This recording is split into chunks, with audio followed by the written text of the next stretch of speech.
Good morning, everyone.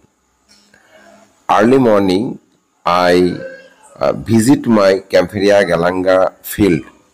This is Campharia galanga flower. Various name known as Campharia galanga in India.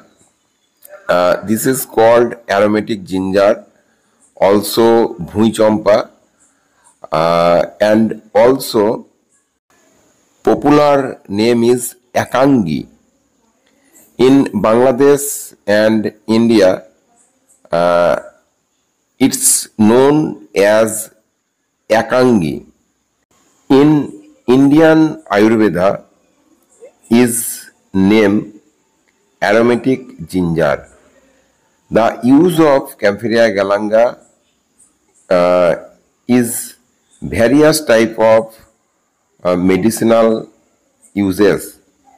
This is highly valuable Ayurved product at this time all over the world.